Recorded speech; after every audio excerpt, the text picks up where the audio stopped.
بسم الله الرحمن الرحيم. طلاب الصف الأول الإعدادي، السلام عليكم ورحمة الله وبركاته. في الأول كل سنة وانتم طيبين. خلصنا ابتدائي ودخلنا إعدادي.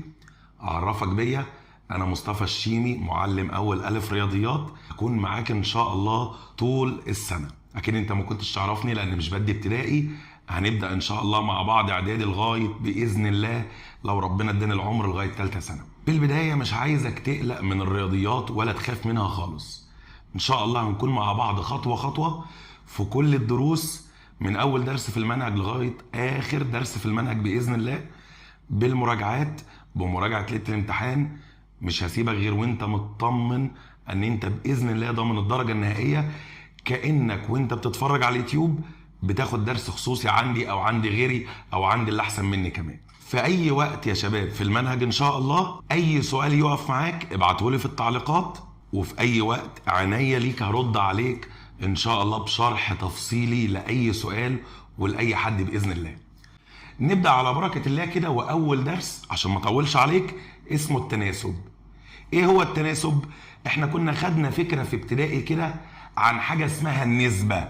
لازم ابقى فاهم يعني ايه نسبه قبل ما افهم التناسب. ايه هي النسبه؟ كنا بنقول النسبه هي المقارنه بين كميتين من نفس النوع ونفس الوحدة عن طريق القسمة. يعني ايه؟ اقول لك انت معاك 2 جنيه وصاحبك معاه 3 جنيه، عايز النسبة بين اللي معاك واللي مع صاحبك. تقول لي 2 على 3. لاحظ كده ان انا قلت لك 2 جنيه وصاحبك 3 جنيه، هما الاتنين من نفس النوع ونفس الوحدة. ما ينفعش اقول لك انت معاك 2 جنيه وصاحبك معاه 3 كتب ويلا حطهم لي في نسبة. لا، لازم يكونوا نفس النوع ونفس الوحدة. فكنا 2 على 3 دي بنسميها نسبة. ليها طريقة تانية؟ ممكن اكتبها 2 الى 3. النقطتين دول يعني الى. وبنقرأ النسبة يا شباب من الشمال لليمين، يعني اقول 2 الى 3، ما اقراش من اليمين للشمال. اللي فوق ده كنا بنسميه مقدم النسبة، اللي تحت تالي النسبة، او بسميه الحد الاول والحد الثاني. نفس الكلام هنا، ده مقدم النسبة وده تالي النسبة، ده الحد الاول ده الحد الثاني. خلاص افتكرنا مع بعض كده يعني ايه نسبة. تعالى برضو افكرك من حاجة كده في ابتدائي او بحاجة في ابتدائي، اقول لك طلع لي نسبة مساوية لدي. تقول لي والله يا مستر عشان اطلع لك نسبة قد دي انا هضرب المقدم والتالي في نفس العدد. يعني ايه؟ يعني لو ضربت فوق في 2 اضرب تحت في 2، ضربت فوق في 3 اضرب تحت في 3. المهم اضرب لي النسبة كلها في عدد، زي ما تضرب فيه فوق اضرب فيه تحت. طب تعالى نضرب في 2. 2 في 2 ب4. زي ما ضربت دي في 2 اضرب دي برضو في 2 عشان النسبة قيمتها ما تتغيرش. 3 في 2 ب6. اجي هنا اسألك سؤال، مين الاكبر؟ 2 على 3 ولا 4 على 6؟ طب ما انا كاتب لك يساوي، يعني النسبة دي بتساوي النسبة دي. انا حتى لو بسطت 4 على 6 هقول 4 على 2 فيها 2، 6 على 2 فيها 3، يعني النسبة دي هي دي. الاتنين دول على بعض بقى بسميهم ايه؟ بسميهم درس النهارده اللي هو التناسب. يبقى من هنا عرفنا ان التناسب هو تساوي نسبتين او اكثر. يعني ايه او اكثر؟ يعني اقدر اطلع نسبة تانية بتساويهم. بدل ما ضربت في 2 فوق وتحت اضرب في 3 في 4 في 5 في 100 براحتك، تطلع لي نسبة تانية تساويها، نسبة تالتة، نسبة رابعة. يبقى لما تشوف نسب متساوية ده اسمه تناسب. طب انا عندي نسبتين دول بيساووا بعض، 2 على 3 بتساوي 4 على 6. الاتنين دول على بعض زي ما اتفقنا اسمهم ايه؟ اسمهم تناسب. اول حاجة دي هيبقى اسمها ايه؟ ده يبقى اسمه الحد الاول المتناسب، التلاتة الحد الثاني المتناسب، الاربعة الحد الثالث المتناسب، والستة الحد الرابع المتناسب.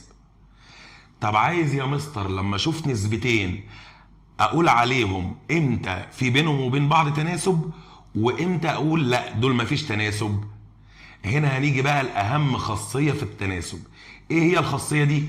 اسمها حاصل ضرب الطرفين يساوي حاصل ضرب الوسطين. لا مش فاهم يعني ايه طرفين ووسطين؟ خد كده من الشمال واعمل مقص كده. الاتنين والستة لما وصلتهم ببعض وصلت اللي في البسط هنا باللي في المقام هنا، دول اسمهم طرفين. الناحية التانية هنا لما توصل دول اسمهم وسطين. طب الخاصية بتقول لي ايه؟ لو في تناسب يبقى حاصل ضرب الطرفين يساوي حاصل ضرب الوسطين. تعالى كده نضرب الطرفين. 2 في 6 ب 12، 3 في 4 برضه ب 12. كده حاصل ضرب الطرفين طلع هو حاصل ضرب الوسطين، ودي خاصية في التناسب. يبقى من هنا كده ده يمثل تناسب. طب تعالى ادي لك نسبتين تاني، اقول لك 2 على 5 وهنا 3 على 4. هل النسبة دي بتساوي النسبة دي؟ يعني هل هنا في تناسب بين النسبتين دول؟ تقول لي اجرب. المقص الخاصية بتاعتي الطرفين اهو، 2 في 4 ب 8. اضرب كده الوسطين، 3 في 5 ب 15. هل حاصل ضرب الطرفين طلع يساوي حاصل ضرب الوسطين؟ لا، خلاص يبقى ده مش تناسب. يعني النسبة دي ما تساويش دي. يبقى دي اهم خاصية في التناسب، اللي هي حاصل ضرب الطرفين يساوي حاصل ضرب الوسطين. فهمت معايا الجزئية دي؟ يلا بقى الأسئلة. بيقول لي هنا حدد أيا من أزواج النسب التالية يمثل تناسبا. اتفقنا عشان أعرف هو تناسب ولا لأ هعمل المقص بتاعي لأن هي الخاصية بتاعتي. يلا كده. 10 في 7 70. 5 في 14 لما تضربهم في بعض هتقول 5 في 10 ب 50 و4 في 5 ب 20. 50 و20 70. انت اضربها على الآلة الحاسبة. وبالمناسبة يا شباب احنا مسموح لنا من اولى اعدادي نستخدم الآلة الحاسبة، يعني مش هيبقى غش ولا حاجة. انا بحل الخطوات بناء على فهمي للدرس. الآلة الحاسبة دي ممكن استخدمها في الخطوة النهائية، فمش عيب وهدخل بها الامتحان، ومسموح لي من اولى اعدادي لغايه ثالثه ثانوي بالآلة الحاسبة، ولازم نتدرب عليها من دلوقتي. فانا هنا ضربت الطرفين ادانا 70، ضربت الوسطين ادانا 70، طلع حاصل ضرب الطرفين يساوي حاصل ضرب الوسطين. خلاص يبقى ده تناسب. هو مش عايز مني اكتر من كده. طب تعال نشوف الثانيه. اضرب كده الطرفين، 3 في 21 يدي لك 63. 4 في 9 ب 36. هل العدد ده هو ده حاصل ضرب الطرفين يساوي حاصل ضرب الوسطين؟ لا، يبقى ده لا يمثل تناسب. شفت الفكرة سهلة ازاي؟ طب تعالى هنا. هتتلخبط عشان هو كاتبها لك 3 إلى 10.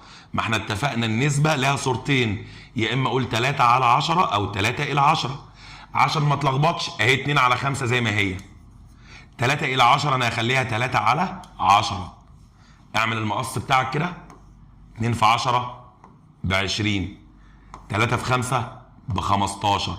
ما طلعوش قد بعض يبقى ده لا يمثل تناسب.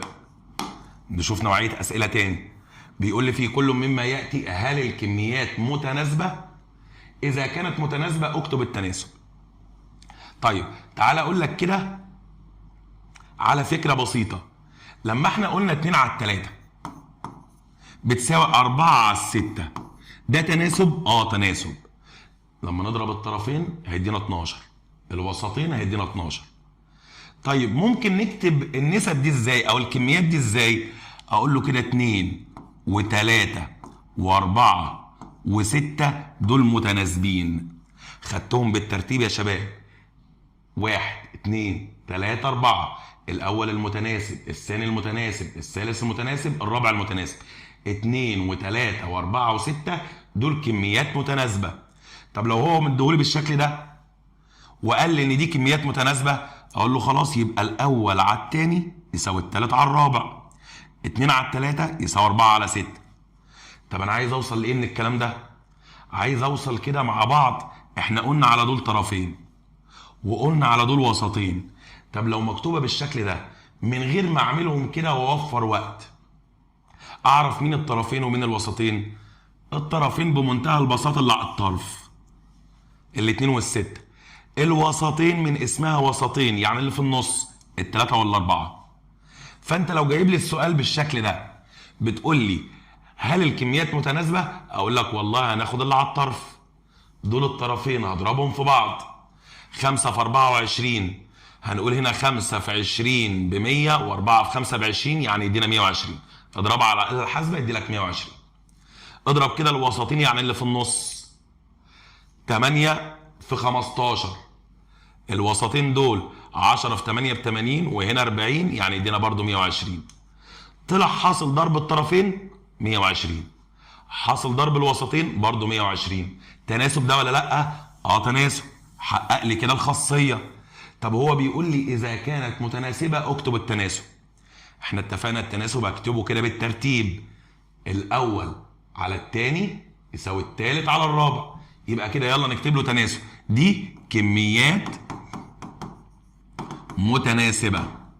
يلا نكتب التناسب. يبقى التناسب بالترتيب 5 على 8 يساوي اول على 2 اهو يساوي تالت على رابع 15 على 24. ده التناسب بتاعي. نيجي هنا يلا كده نشوف في تناسب ولا لا. اضرب الطرفين اللي على الطرف. 7 في 15 هيدي لك 10 في 7 ب 70 وهنا 35 يعني يدي لك 105. طب اضرب الوسطين اللي في النص. 80 و32 يدي لك 112 تقريبا. 80 4 في 8 ب 32 1 في 8 ب 8 و3 11 يبقى 112. الطرفين 105 الوسطين 112. هل ده يمثل تناسب؟ لا ده لا يمثل تناسب. وطالما لا يمثل تناسب يبقى انا مش هكتب لك نسبه تساوي نسبه زي هنا. مش هقول لك الاول على الثاني يساوي الثالث على الرابع. اقول الاول على الثاني يساوي الثالث على الرابع لما يكون اصلا في تناسب، لكن دي مش هكتب لك التناسب بتاعها. نيجي بقى لاهم فكره في الدرس ومفيش امتحان يخلى منها. لازم كده من اول درس اهو بقول لك في حاجه هتيجي منه في الامتحان. ايه هي؟ ان يديني تناسب زي كده. ونخلي بالنا يا شباب دي من الافكار الاساسيه اللي هتكمل معانا. هو بيقول لي حل التناسبات الاتيه. يعني معنى كده ان ده تناسب وحتى كاتب لي يساوي نسبه بتساوي نسبه. في واحد هنا يفكر بطريقه ابتدائي ويقول لي ايه؟ بص يا مستر انا موجود عندي هنا التالي وموجود هنا عندي التالي، يعني اللي في المقام هنا واللي في المقام هنا. انا هبص على الاربعه اشوفها اتضربت في كام عشان تدينا 20. اقول له ماشي اتضربت في 5. يقول لي خلاص هضرب اللي فوق في 5 برضه. ما انت قلت لنا زي ما تضرب النسبه زي ما تضرب فوق اضرب تحت. ماشي 3 في 5 ب 15 يبقى الاكس ب 15. هنا هقول لك برافو عليك ما اقدرش اقول غلط، بس هتتعبني الطريقه دي بتاعت ابتدائي الطريقه التقليديه في بعض المسائل الكبيره. طب ايه الطريقه الاحسن اللي هنشتغل بيها في الشغل الكبير بتاع اعدادي؟ انك تعمل الخاصيه حاصل ضرب الطرفين يساوي حاصل ضرب الوسطين. انت عايز الاكس هعمل مقص، ودايما كده يا شباب اقول له الاكس بتساوي واعمل شرطه كسر. المقص المليان اللي فيه ارقام اضربهم في بعض فوق، واللي يجي في وش الاكس عاقبه نزله تحت. مش فاهم؟ والله الاكس دي متوصله بالاربعه، يعني الاربعه جت في وش الاكس نزلها تحت. المقص التاني اللي فيه ارقام ال23 اضربهم في بعض فوق. دي طريقه الخطوات اللي مطلوبه مني اكمل بيها، وهكمل بيها في دروس كتير جايه مش درس النهارده بس. عشان كده قلت لك الطريقه التقليديه بتاعت ابتدائي دي مش هتكمل معايا، لا لسه عندنا دروس هنشتغل بالطريقه دي. فانا هنا قلت له الاكس تساوي 3 في 20 على 4، يا اما تدخلها على الاله وهقول لك برضو بعد شويه ازاي نستخدم الاله، يا اما تبسطها بنفسك. دي تقبل على الاربعه فيها الواحد، ال20 تقبل على الاربعه فيها الخمسه. يبقى الاكس كده بتساوي 3 في 5 ب 15. في المقام طبعا واحد ملوش لازمه في المقام، يبقى الاكس ب 15. متلخبط شويه؟ تعال ناكد بدي. اعمل مقص، الاكس اهي لوحدها كده بتساوي شرطه كسر، اللي يجي في وش الاكس نزله تحت. المقص اللي فيه ارقام بعيد عن الاكس اضربهم في بعض فوق. يبقى احنا هنا هنضرب 6 في 14 فوق. مين جه في وش الاكس؟ مين اتوصل بالاكس؟ ال 12. نزلها تحت. بسط. دي تقبل على الستة فيها الواحد، وال 12 على الستة فيها الاتنين. في تبسيط كمان ال 14 والاتنين بيقبلوا الاسم على الاتنين، دي على الاتنين فيها الواحد، 14 على الاتنين فيها السبعة. يبقى كده الاكس بتساوي 1 في 7 ب7، والمقام 1 خلاص. يبقى الاكس كده ب7. طب نكبر الموضوع شويه.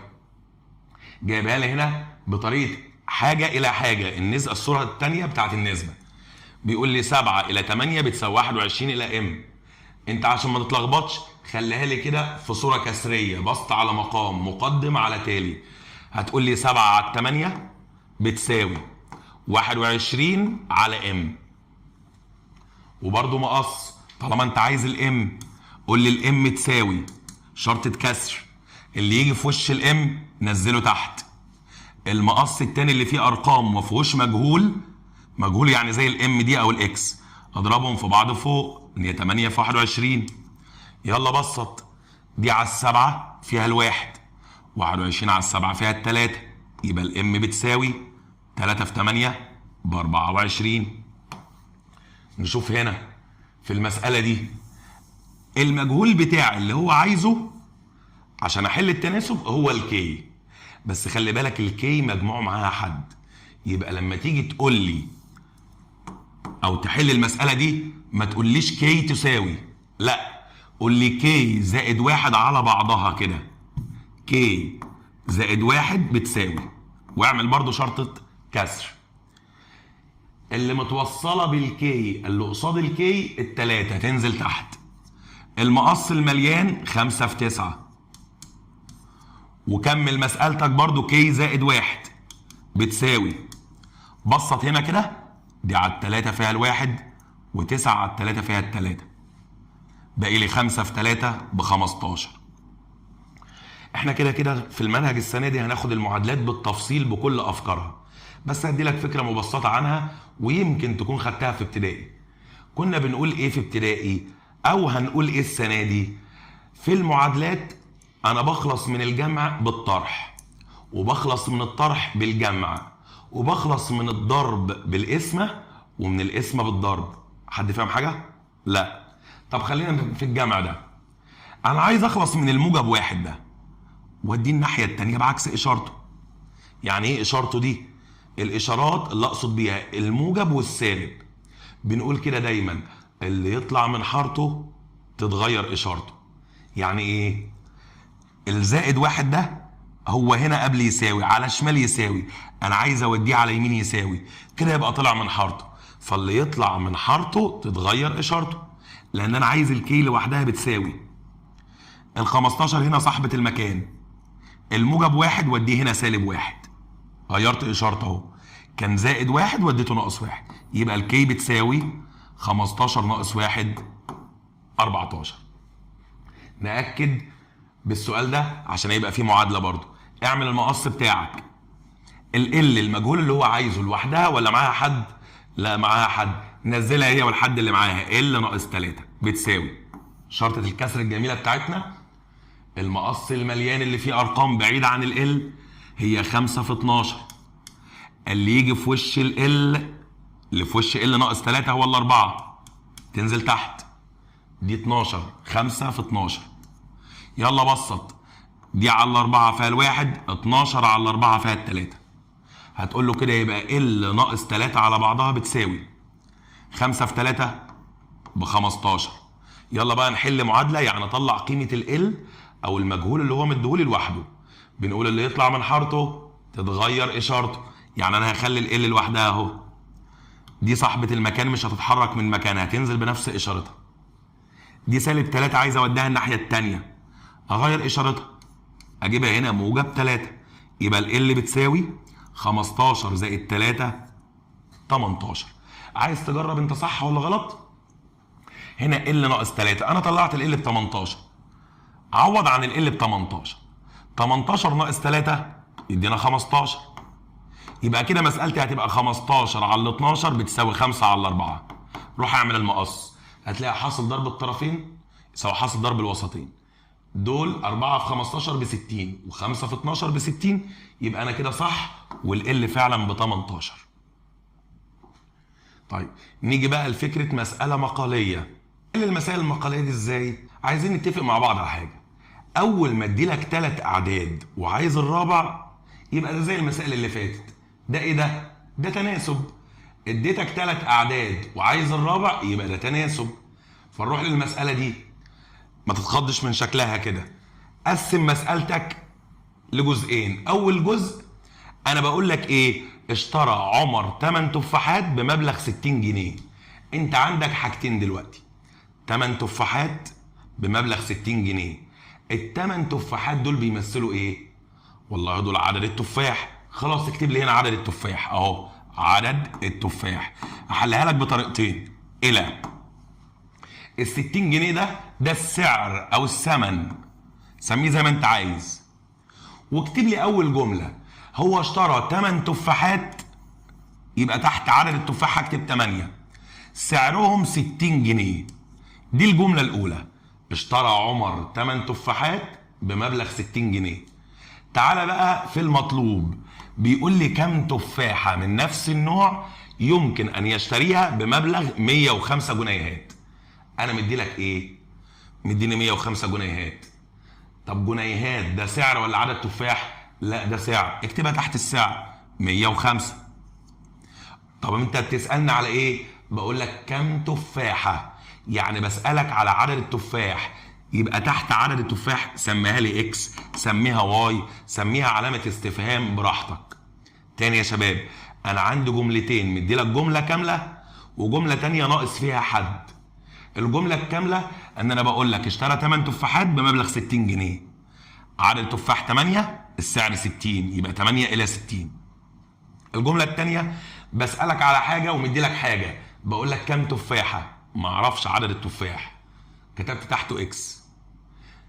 من نفس النوع يمكن ان يشتريها بمبلغ 105 جنيه، يبقى السعر هنا في الجمله الثانيه او في السطر الثاني مديهولي كتبته 105. هعمل ايه؟ برضه هعمل مقص. ده تناسب، نسبه بتساوي نسبه.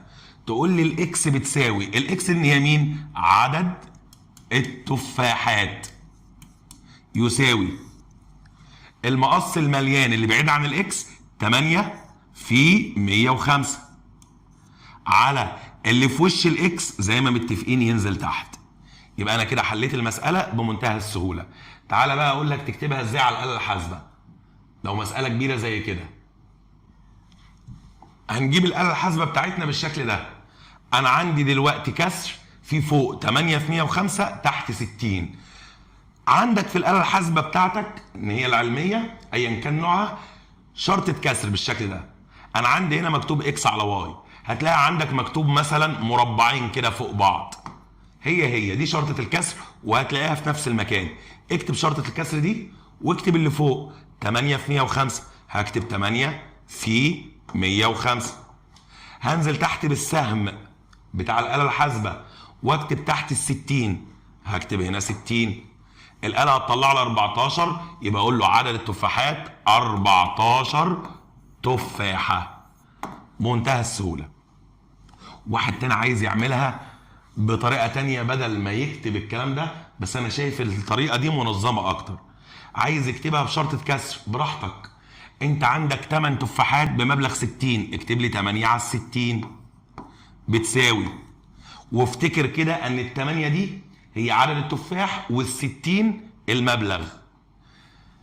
انت بتسالني على كم تفاحه، عايز عدد التفاحات قدام ال8 ان هي عدد التفاحات، هكتب لك اكس بمبلغ 105 قدام ال60 ان هي كانت سعر، هكتب 105 ونفس المقص بنفس الناتج. هقول له الاكس ان هي عدد التفاح بتساوي 8 في 105 زي ما احنا كاتبين على اللي في وش الاكس 60، وبرده بالاله الحاسبه هيطلع لي الناتج. تعال نشوف سؤال تاني وهنخلي الاله الحاسبه معانا. بيقول لي هنا تستخدم سياره 5 لترات من البنزين لقطع مسافه 40 كيلومتر. دي اول جمله. انت عندك 5 لترات لقطع مسافه 40 كيلومتر. حدد الخمسه دي بتاعت ايه؟ والله دي 5 لترات.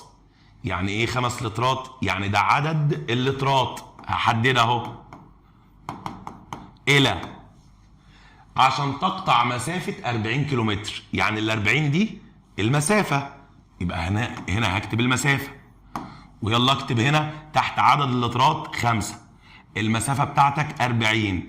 روح بقى شوف الجملة التانية ايه اللي ناقص فيها وسميه اكس او واي او اي حاجة. بيقول لي هنا ما هي كمية البنزين، هي عدد اللترات. بيسألني ايه هي كمية البنزين، يعني تحت عدد اللترات هسميها اكس، التي تحتاجها السيارة لتقطع مسافة 128 كيلومتر. تحت المسافة هكتب 128. يبقى انت مديني هنا جملتين انا عملتهم على سطرين، بس كتبت كل حاجة تحت اللي شبهها. عدد لترات تحت عدد لترات اللي انا معرفوش اللي بتسألني عليه، مسافة اولى تحتها المسافة التانية، وبنفس الكلام مقص. تقول لي الاكس اللي هي هنا ايه؟ انت بتسألني كمية البنزين، يبقى اقول لك كمية البنزين التي تحتاجها السيارة لتقطع مسافة 128 كيلو متر تساوي المقص المليان اللي فيه ارقام 5 في 128 اللي في وش الاكس 40. ممكن تبسط بنفسك وممكن على الآلة بتاعتنا اكتب له شرطة الكسر واكتب اللي فوق 5 في 128 وانزل تحت اكتب على 40. الآلة هتطلع لك 16، يبقى اقول له يساوي 16. طب التمييز ايه؟ هو بيقول لي كمية البنزين، البنزين ده باللتر، يبقى 16 لتر. نشوف سؤال كمان. بيقول لي هنا، وما تتخضش من الكسور اللي مكتوبة هنا، بيقول لي إذا كان ثمن 3/4 لتر من البنزين، صغر بس دي شوية، إذا كان ثمن 3/4 لتر من اللبن، قصدي مش من البنزين، 24 جنيه. دي الجملة الأولى. ال 3/4 دي إيه؟ ده لتر، ده عدد اللترات، ماشي، عدد اللترات.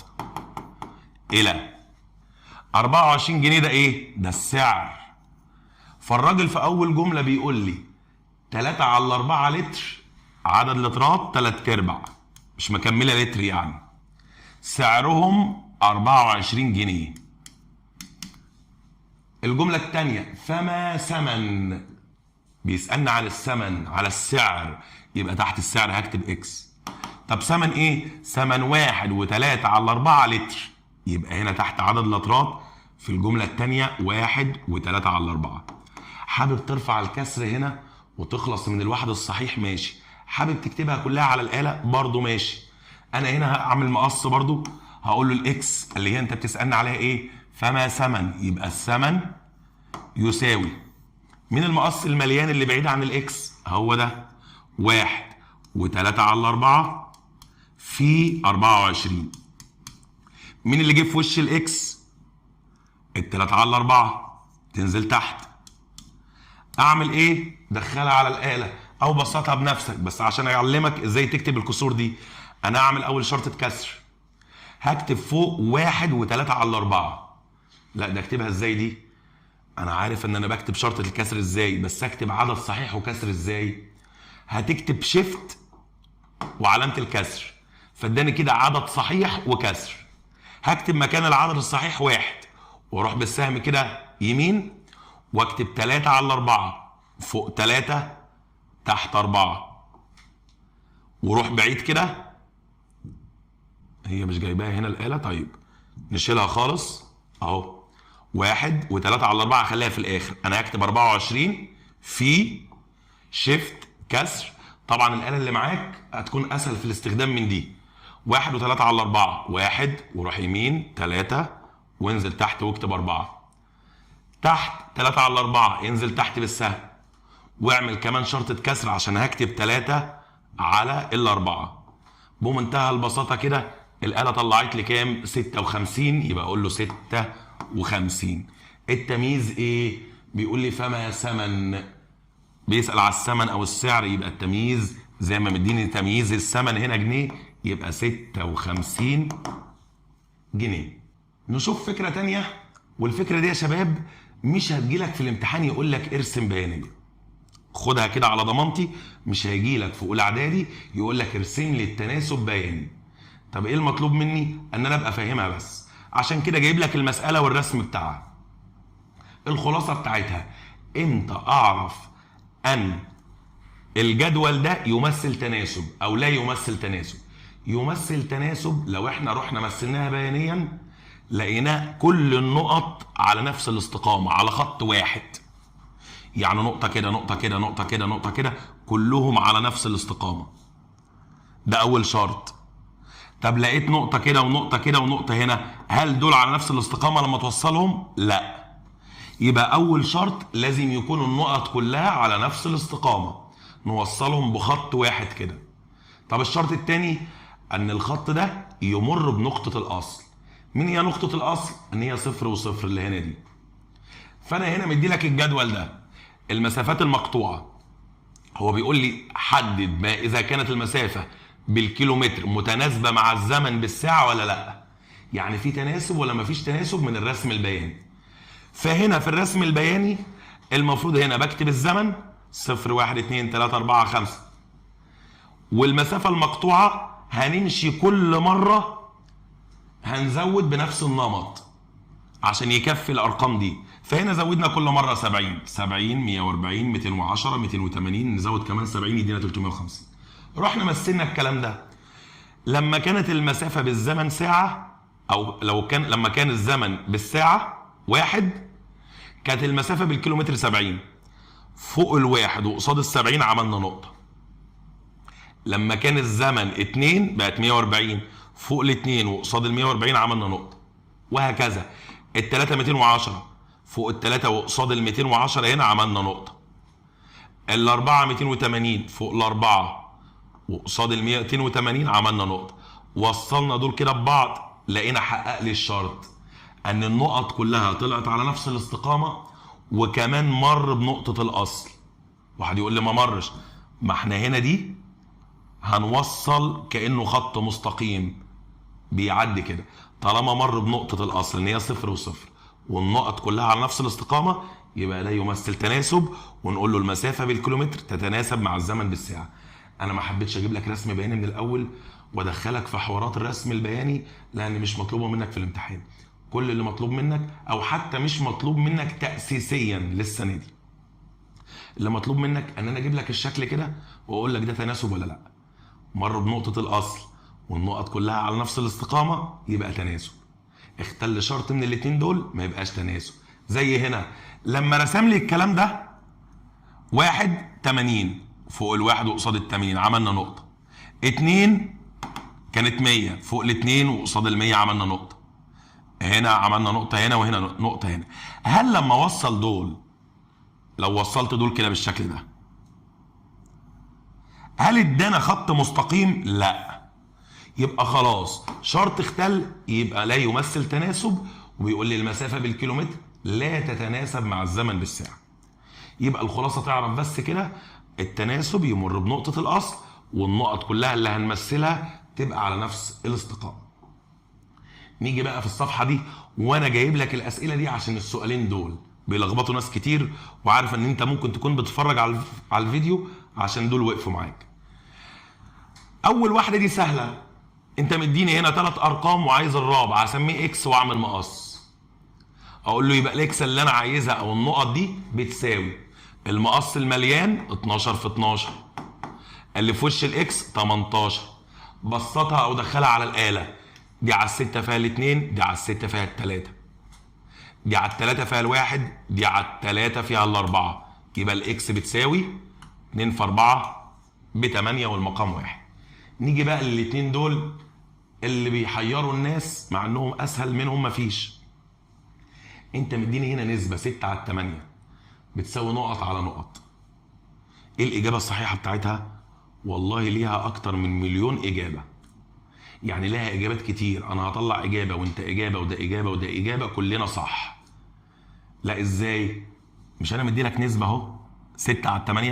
ما احنا كنا متفقين اضرب النسبه دي في عدد يدي لك نسبه مساويه ليها، او اقسمها على عدد يدي لك نسبه مساويه ليها. فانا هقول له هقسم فوق على 2 عشان دي بتقبل على الاثنين، وتحت على الاثنين، بشرط لو هتقسم لازم اللي فوق واللي تحت يقبلوا القسم على العدد ده. 6 على 2 يدينا 3، 8 على 2 يدينا 4. بس خلاص. لو عملت مقص عشان اشوف ده تناسب ولا لا، 4 في 6 ب 24، 3 في 8 برضه ب 24. واحد تاني يقول لي لا، 6 على 8 دي انا بدل ما هقسم على الاثنين انا هضرب في 2، 2 في 6 ب 12. زي ما ضربت فوق في 2 اضرب تحت في 2، 2 في 8 ب 16. برضه الاجابه دي صح. واحد تاني يقول لي لا انا هضرب فوق في 3 وتحت في 3. الله يبارك لك، ماشي. فوق في 5 وتحت في 5، فوق في 100 وتحت في 100، براحتك. فلاقي اجابات كتير، بس المهم زي ما تعمل في المقدم اعمل في التالي. قسمت المقدم على عدد، اقسم التالي اللي تحت على نفس العدد. ضربت المقدم في عدد، اضرب التالي في نفس العدد. نيجي هنا بقى، وهنا ملخبطني شويه. دي كانت سهله لان كان مديني نسبه كامله هو عايزها. نيجي هنا، ده عايز جزء من النسبه دي وجزء من النسبه دي. برضه ليها اجابات كتير جدا، وكلنا لو جاوبناها هتبقى صح. طب تعتمد على ايه؟ على فهم الخاصيه. الخاصيه بيقول لي ايه؟ حاصل ضرب الطرفين يساوي حاصل ضرب الوسطين. انت مديني هنا مين؟ والله مديني الطرفين. طب اضربهم كده وبعد كده نشوف نطلع الوسطين ازاي. 12 في 15، 10 في 15 ب 150، يبقى هيدي لها 180. لما تضربها على الاله هيدي لك 180. مش ده حاصل ضرب الطرفين؟ يبقى انا عايز عددين اكتبهم هنا برضو يدونا 180، عشان يبقى حاصل ضرب الطرفين يساوي حاصل ضرب الوسطين. واحد يقول لي طب 2 في كام ب 180 يا مستر؟ اقسم لي 180 على 2 يدي لك 90، يبقى 2 في 90 ب 180. واحد تاني يقول لي لا 3 في 60. ماشي صح. طب اكتب الاثنين فين والتسعين فين؟ والله براحتك، انا هكتب الاثنين هنا والتسعين هنا، انا صح. حتى لو جيت اجرب 2 في 90 ب 180، 12 في 15 ب 180. لو جيت ابسط 12 على 2 فيها الستة، 90 على 15 برضه فيها الستة، النسبة دي بتساوي دي. واحد تاني يقول لي لا انا هكتب ال 90 تحت، يبقى 12 على 90، وهنا ال 15 زي ما هي، هكتب لك اللي احنا طلعناه اهو بلون مختلف. اهو 12 بتساوي هنا 15. احنا كتبنا هنا الاثنين تحت، لا انا هكتب هنا ال90 وهنا هكتب الاثنين برضه، والله صح. ما انت لو بسطت 12 على 90 هيدي لك 2 على 15 برضه. لو ضربت الطرفين هيدي لك 180، الوسطين هيدي لك 180. طب 3 في 60 انا هكتب هنا ال3 وهنا ال60، ماشي. هبدلهم براحتك. المهم ان دي تعتمد على فهمي ان انت كده مديني الطرفين اضربهم ادانا 180، يبقى انا عايز الوسطين لما نضربهم برضو عددين نضربهم برضو يدينا 180. وكده بفضل الله يبقى خلصنا كل افكار الدرس. لو كنت استفدت وحابب تكمل معانا ان شاء الله بقية المنهج بتاعك، ما تنساش تشترك في القناة، تفعل زرار الجرس اللي جنب كلمة اشتراك عشان اي فيديو ينزل لك تشوفه اول باول ان شاء الله، سواء فيديو شرح او فيديو مراجعات. ولو كنت استفدت ما تنساش تكون سبب في فايدة غيرك بانك تدعم الفيديو ده بلايك عشان يوصل لغيرك ان شاء الله، والدال على الخير كفاعله، وربنا يكتب لك ان شاء الله الثواب ان انت كنت سبب في فايدة الناس. اتمنى لكم كل توفيق واترككم في رعاية الله وامنه، والسلام عليكم ورحمة الله وبركاته.